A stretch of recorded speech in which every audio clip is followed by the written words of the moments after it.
আজ পহেলা ফাল্গুন, ঋতুরাজ বসন্তের প্রথম দিন এবং বিশ্ব ভালোবাসা দিবস। নানা আয়োজনে দেশের বিভিন্ন স্থানে উদযাপিত হচ্ছে দিনটি। ডেস্ক রিপোর্টে দেখুন বিস্তারিত।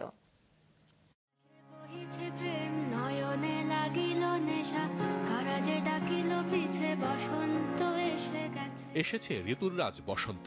প্রকৃতিতে রং ছড়াচ্ছে বর্ণিল সব ফুল, আর সেই রঙে নিজেদের রাঙিয়ে নিতে সকালেই ঘর থেকে বেরিয়ে পড়েছেন অনেকে। কেউ ঘুরছেন প্রিয়জনকে নিয়ে, কেউ সঙ্গ দিচ্ছেন বন্ধুদের, কেউ আবার বেরিয়েছেন সপরিবারে। সবার পোশাকেই বাসন্তী রঙের ছোঁয়া।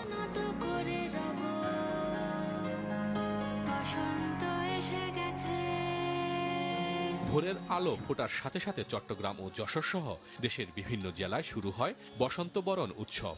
রং বেরঙের পোশাকে নেচে গেয়ে বসন্তকে স্বাগত জানায় শিশুসহ সব বয়সী মানুষ। ভালোবাসার আনন্দ ভাগাভাগি করে নিতে প্রিয়জনদের সঙ্গে নিয়ে অনেকে ছুটে গেছেন সমুদ্র সৈকতে। সমুদ্র স্নান, বালিয়াড়িতে বসে সময় কাটানো আর হই হুল্লোড়ে সমুদ্র সৈকত যেন রঙিন হয়ে উঠেছে। পুরো সৈকত জুড়ে উৎসব মুখর পরিবেশ। পর্যটকদের পদচারণায় মুখরিত হয়ে উঠেছে পার্বত্য জেলাগুলোর পর্যটন স্পট। তারা ছুটে বেড়াচ্ছেন আলোটিলা পর্যটন কেন্দ্র, ঝুলন্ত সেতু ও সাজেক ভ্যালির মতো আকর্ষণীয় পর্যটন স্পটগুলো। শুধু ইয়াংদের জন্য না, আমাদের বয়সের জন্য বেশি জরুরি ভালোবাসা দিবসটা। ভালোবাসার দিনে একটা সুন্দর ভালো লাগা জায়গায় আসতে পারে, আমার খুব ভালো লাগছে। বিশ্ব ভালোবাসা দিবস ও বসন্ত উৎসব উপলক্ষে ফুলের দোকানগুলোতে ভিড় করছেন সব বয়সী মানুষ।